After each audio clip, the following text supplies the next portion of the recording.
ये वीडियो अगर ओवैसी साहब देख ले तो कहते हैं ये लड़की तो मुसलमान ही नहीं है, देखिए बिंदी लगाई हुई है। ये तो जहनियत है आपकी लिमिटेड। आज आप लिमिटेड हैं, सीमित है एक लोकसभा तक, वहां तक खुश रहिए। उत्तर प्रदेश में आने की कोशिश मत करिए, क्योंकि यहाँ उत्तर प्रदेश में अगर कोई आंख भी उठा के देखता है ना तो आंख नोचना यहाँ की जनता को ही आता है, सरकार की जरूरत ही नहीं। एक सिटी का नाम बहुत पहले ही बदल दिया गया है। आप इतने जाहिल है कि आज तक आपको पता ही नहीं चला कि वो फैजाबाद नहीं अयोध्या है मेरे भाई। चाहे कांग्रेस हो, चाहे ओवैसी की हो, चाहे अखिलेश यादव की हो, चाहे बीएसपी की हो, इन सभी ने मुसलमानों को सिर्फ वोट बैंक की तरह इस्तेमाल करा है। उनके बच्चों को आगे पढ़ने का अब्रॉड में मौका मिले, हिंदुस्तान में बहुत तरक्की वो करें, ये सब चाहिए मुसलमानों को। अगर ये करने की आपकी हैसियत है ना तो उत्तर प्रदेश आइएगा। फैजाबाद अयोध्या की लड़ाई हमें नहीं लड़नी, आप लड़िए। नमस्कार, मैं हूं आपके साथ मनीषा डिंडोरिया। स्वागत है आप सभी का प्यारा हिंदुस्तान पर। असदुद्दीन ओवैसी जी अभी दौरा कर रहे हैं अयोध्या का, जिसके लिए उन्होंने लखनऊ से एक प्रेस कॉन्फ्रेंस की है, जहां पर वो बता रहे हैं कि किस तरीके से जो बीजेपी पार्टी है या फिर अन्य कोई भी पार्टी हो, उनमें से किसी ने भी कभी मुस्लिमों को आगे नहीं रखा है, मुस्लिमों को तवज्जो नहीं दिया है। हमेशा मुस्लिमों के वोट से हर पार्टी जीतती है, लेकिन मुस्लिमों को कभी कोई तवज्जो नहीं मिला है। तो निखत अब्बास जी इस वक्त मेरे साथ है। निखत जी, आपका इस पर क्या कहना है? क्या सच में ओवैसी जी जो कह रहे हैं वो सच? आपने एक बात बड़ी महत्वपूर्ण बोली अपने सवाल में कि हर जो पार्टी है वो मुसलमानों के वोट से जीतती है। तो कहीं ना कहीं हमें ये समझ में आ गया है कि हर पार्टी ने सिर्फ और सिर्फ मुसलमान एक कम्युनिटी को वोट बैंक की तरह इस्तेमाल करा है। आपके सवाल में ही जवाब था। फिर आपने कहा कि कभी भी भारतीय जनता पार्टी ने, ये ओवैसी साहब ने कहा है कि भारतीय जनता पार्टी ने कभी भी मुसलमानों को तवज्जो नहीं दी। हाँ, वोट बैंक समझकर जैसे आप देते हैं उस प्रकार तो तवज्जो नहीं दी, लेकिन अगर आप कहेंगे कि विकास में कोई बाधा डाली, नहीं डाली। अगर आप कहेंगे कि उनको एजुकेशन देने में कोई बाधा डाली, नहीं डाली। अगर आप कहेंगे कि उनको बरगलाया गया, तो नहीं बरगलाया गया। हर वो काम करा गया जो हिंदुस्तान के सिटीजन का हक है, चाहे वो हिंदू हो, मुसलमान हो, सिख हो, ईसाई हो, जैन, बौद्ध, पारसी, कोई भी हो, उससे कोई लेना देना नहीं है। ये बात आपकी बिल्कुल सही है ओवैसी साहब कि भारतीय जनता पार्टी ने निरंतर सिर्फ और सिर्फ विकास पर राजनीति करी है, विकास के लिए काम करा है और जनता के विकास के लिए काम करा है। यहां पर अपने निजी विकास या निजी स्वार्थ के लिए काम नहीं करा। किसी भी कम्युनिटी को, जाति को, धर्म को कभी भी वोट बैंक नहीं समझा, जो आप लोग जरूर करते हैं। और यही वजह है कि आज भी आप अयोध्या को फैजाबाद कह रहे हैं, क्योंकि आपको पता है कि एक कम्युनिटी में कुछ चुनिंदा लोग आज भी ऐसे हैं जिन्हें अयोध्या को अयोध्या बोलने से दिक्कत है, और जिन लोगों को दिक्कत है ना वही आपका वोट बैंक है। तो दरअसल आप फैजाबाद, अयोध्या को फैजाबाद मानते हैं ऐसा नहीं है। आप बस वहां पर जो चुनिंदा लोग हैं उनका वोट पाना चाहते हैं। नहीं तो मुझे बताइए आप कहां थे जब फैजाबाद का नाम बदलकर अयोध्या किया गया था? आज ऑल ऑफ अ सडन आपको तुरंत याद आ रहा है, एकदम से आपके पोस्टर्स दिख रहे हैं। ये इसीलिए क्योंकि अभी 6 महीने बाद चुनाव है। चुनाव के चलते आज आप राजनीतिकरण करने जा रहे हैं। आप पार्टी के ऊपर आरोप प्रत्यारोप की राजनीति कर रहे हैं। आप लोगों की सूझबूझ पर सवाल उठा रहे हैं। समझ जाइए, भारतीय जनता पार्टी भी मुसलमानों के साथ है, हिंदुओं के साथ है, सिख के साथ, ईसाई, हर व्यक्ति के साथ है। आप जो है वो वोट बैंक देख रहे हैं, वो आपके गिरबान में कहीं ना कहीं काला के, किसी और के नहीं। तो मतलब ये मान रहे हैं कि अखिलेश यादव पे भी कई सवाल उठाए हैं उन्होंने कि अखिलेश यादव की सरकार मुस्लिम वोट तो ले लेती है लेकिन मुस्लिमों को कभी आगे नहीं रखा है। तो मान रहे हैं ये ओवैसी? मुझे तो लगता है बिल्कुल सही बात है। मैंने वही तो कहा, हर पार्टी ने, चाहे कांग्रेस हो, चाहे ओवैसी की हो, चाहे अखिलेश यादव की हो, चाहे बीएसपी की हो, इन सभी ने मुसलमानों को सिर्फ वोट बैंक की तरह इस्तेमाल करा है। इस्तेमाल करके आप लोगों ने अपना निजी फायदा करा है। आपने कभी लोगों के विकास के बारे में नहीं सोचा। नहीं तो आज भी मैं वही सवाल पूछती हूँ कि जो ट्रिपल तलाक सालों पहले कांग्रेस को खत्म कर देना चाहिए था, मुसलमान महिला की सबसे बड़ी पीड़ा थी, आपने कभी क्यों नहीं सोचा? अखिलेश यादव जी इतने बार सरकार में, यहाँ पर 5 साल सरकार में रहे उत्तर प्रदेश में, मुझे बताइए आपने क्या खास काम किया सिर्फ मुसलमानों के लिए? आपने सिर्फ वोट बैंक के लिए इस्तेमाल करा और आप लोगों ने अपीजमेंट करी। उल्टा आपकी शह में कुछ मुसलमान जो बेचारे पढ़े लिखे नहीं थे, मासूम नहीं थे, वो ऐसी राह पर चलने लगे जो चलना नहीं चाहिए था, आपकी गुंडागर्दी की राह पर। वो दिक्कत हम लोगों को खत्म करनी थी और यही वजह है कि आज हम जाति और धर्म को देखे बिना चुनाव भी लड़ते हैं। और आप देखिए, केंद्र में भी हमने सरकार बनाई है, उत्तर प्रदेश में भी बनाई और इंशाल्लाह 2022 में भी बनाएंगे। और इसमें मुसलमानों का भी वोट उतना ही होगा शेयर जितना कि हिंदुओं का होगा, क्योंकि यहाँ पर मुसलमान आज समझ रहा है कि हमें विकास की गति पर चलना है, हमें अपने बच्चों का पालन पोषण, उनकी एजुकेशन, उनकी जॉब्स अच्छी रखनी है, जिसके लिए सिर्फ और सिर्फ भारतीय जनता पार्टी की सरकार काम कर रही है। ये वो पार्टी है, ये वो सरकार है जो अपीजमेंट की राजनीति नहीं करती, तुष्टीकरण की राजनीति नहीं करती।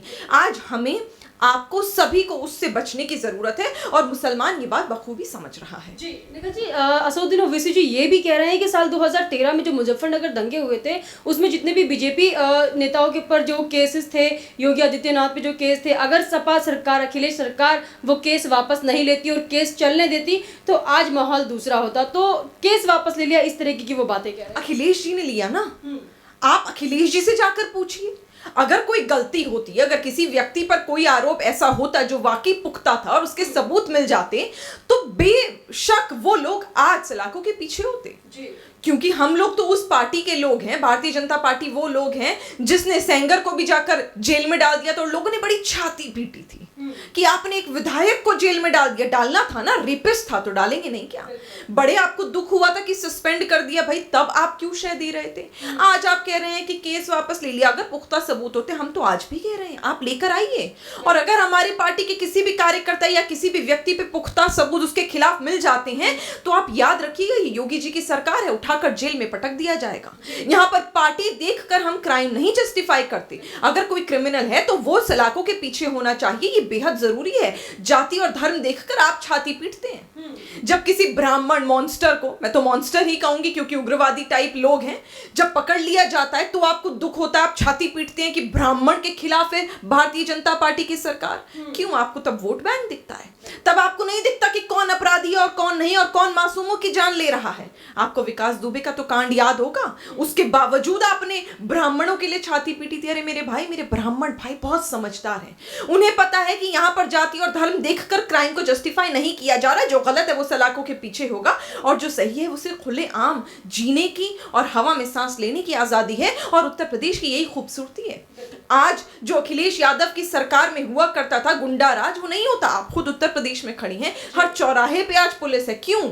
महिलाओं की सुरक्षा को बढ़ाया गया है, महिलाओं का सशक्तिकरण करा गया है। पुलिस अधिकारियों को आज गुंडई राज में नहीं उनको काम दिया जाता, आज वो अपने बलबूते पे काम करते हैं और उन्हें पता है अगर किसी गुंडे को फोन करेंगे ना तो सरकार से, अगर किसी गुंडे को पकड़ने जाएंगे तो सरकार से फोन नहीं आएगा कि आप उसे छोड़ दीजिए, जो अखिलेश जी की सरकार में हुआ करता था। क्या करें, आधे तो गुंडे ही उनके पार्टी के थे, तो जैसे ही किसी को धरा जाता था, पुलिस धर लेती थी, तो वहां अखिलेश जी का फोन आ जाता था, जी छोड़ दीजिए, क्योंकि आप ही के पार्टी के नेता।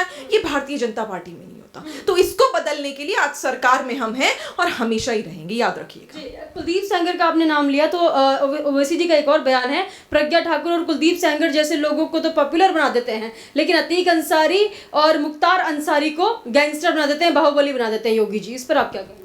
पॉपुलर बनाया ना सेंगर को, उसको पार्टी से सस्पेंड कर कर पॉपुलर बनाया, उसको जेल की सलाखों के पीछे डालकर पॉपुलर बनाया। अतीक अंसारी आपके प्रिय होंगे, ये अंसारी की जो गैंग है ये आपके प्रिय होंगे। ये लोग आप इन लोगों के बारे में सोचते होंगे। हमें पता है ये मासूम लोगों की जायदाद को हड़पते हैं, गुंडागर्दी करते हैं, लोगों पर गोलियां चलाते हैं, लोगों का मर्डर करते हैं, महिलाओं के साथ उत्पीड़न करते हैं। तो आप उनका समर्थन करते होंगे, हम नहीं।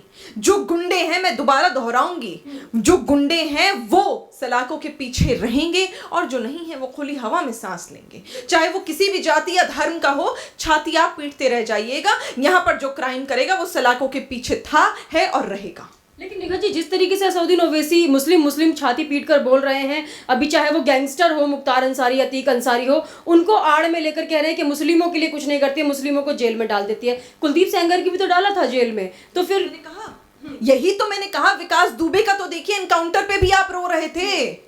आपको बुरा लग रहा था कि विकास दुबे को मार दिया, तब आपको ब्राह्मण की चिंता हो रही थी। मुख्तार अंसारी की बात हो रही है तो आपको मुसलमानों की चिंता हो रही है, और सेंगर की जब बात हो रही थी तब आपको भारतीय जनता पार्टी के कार्यकर्ताओं की चिंता हो रही थी। तो आपको हर उस व्यक्ति की चिंता है जो गलत करता है, जो लॉ के खिलाफ जाता है, जो लोगों के साथ बुरा करता है। तो ये तो आप ही की नीयत में खोट है ना, आप ही के अलग पुती हुई है। यही वजह है कि आप हर अपराधी का साथ देते हैं, हम तो नहीं देते। भारतीय जनता पार्टी का हो या आपकी पार्टी का हो, हमारे लिए तो एक बराबर बराबर है, अगर गलत है तो गलत है और सही है तो सही है। अरे आपसे आज मैं पूछती हूँ, आप वो लोग हैं, ओवैसी साहब वो लोग हैं जिनके मंच पर लोग चढ़कर, एक छोटी सी बच्ची चढ़कर मुसलमान अपने आप को बताकर पाकिस्तान के जो समर्थन में नारे देती है और हिंदुस्तान के बारे में क्या बोलती है वो लफ्ज में दोहरा नहीं सकती, और आप कुछ नहीं कर पाते। यह है आपकी पार्टी की सीख और साजिश। और आपने कहा नहीं वो कोई व्यक्ति आ गया और चढ़ गई वो लड़की और उसने ऐसे ऐसे बोल दिया। अरे आइए ना, भारतीय जनता पार्टी के मंच पर किसी की हिम्मत है तो भेजिए किसी को, और हम भी देखेंगे कि ऐसी किसकी हिम्मत है कि भारतीय जनता पार्टी के कार्यकर्ताओं के बीच में मंच पर चढ़ के पाकिस्तान परस्त नारे लगा जाए और हिंदुस्तान के खिलाफ बोल जाए। आपकी शय थी, आपका समर्थन था, यही वजह थी कि उसको हिम्मत मिली, नहीं तो हमारे कार्यकर्ता भी कर दें ऐसा। बिल्कुल बिल्कुल। अच्छा, अब ओवैसी जी अब कह रहे हैं कि यूपी चुनाव में मैं मुस्लिमों के साथ हूँ और इस बार हम जीतेंगे, बीजेपी को नहीं आने देंगे।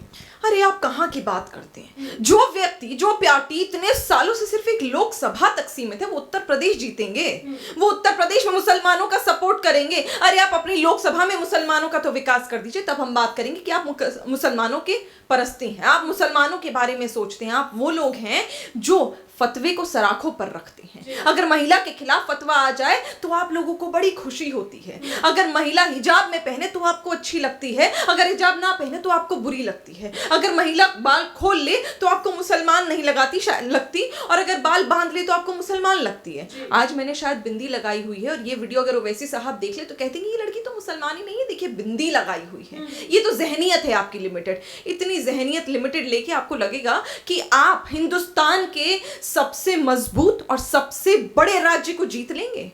तो किस प्रकार की बातें कर रहे हैं? इस प्रकार के ख्याली पुलाव मत बनाइए, नहीं तो जल्द ही आपके पैरों तले जमीन खिसक जाएगी। और मुझे लगता है कहीं ना कहीं ये बात आपको पता है और खाई जा रही है। इसी वजह से आप अजीब और गरीब बयान दे रहे हैं। नहीं तो आज आप लिमिटेड हैं, सीमित है एक लोकसभा तक, वहां तक खुश रहिए। उत्तर प्रदेश में आने की कोशिश मत करिए, क्योंकि यहां उत्तर प्रदेश में अगर कोई आंख भी उठा के देखता है ना तो आंख नोचना यहाँ की जनता को ही आता है, सरकार की जरूरत ही नहीं है। जी, एक आखिरी सवाल मैं आपसे करना चाहूंगी। जिस तरीके से अयोध्या के पोस्टर्स पर फैजाबाद उन्होंने लिखवाया था, वहीं योगी जी ने भी उनको जवाब दिया है कि अयोध्या तो अयोध्या ही रहेगा, चाहे आप कुछ भी कर ले। तो इस पर अब ओवैसी जी का क्या रिएक्शन हो सकता है? अरे बड़े जाहिल हैं ओवैसी साहब, हिंदुस्तान के संविधान को ही नहीं जानते हैं। जब संवैधानिक तरीके से एक सिटी का नाम बदल दिया गया तो बहुत पहले बदल दिया गया, ये आज नहीं कल परसों नहीं हुआ कि आपकी नॉलेज में नहीं है। एक सिटी का नाम बहुत पहले ही बदल दिया गया है। आप इतने जाहिल है कि आज तक आपको पता ही नहीं चला कि वो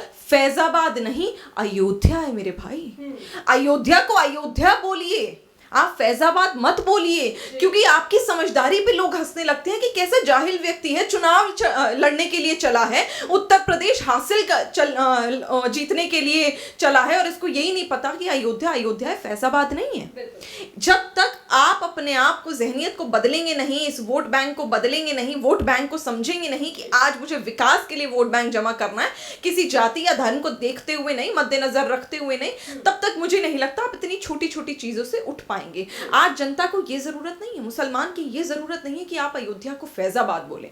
आज मुसलमानों की यह जरूरत है कि उनके बच्चे पढ़ें और लिखें, उनके बच्चे आगे अच्छे परिवार में उनकी शादियां हों, उनकी बेटियों की, उनके बच्चों को आगे पढ़ने का अब्रॉड में मौका मिले, हिंदुस्तान में बहुत तरक्की वो करें।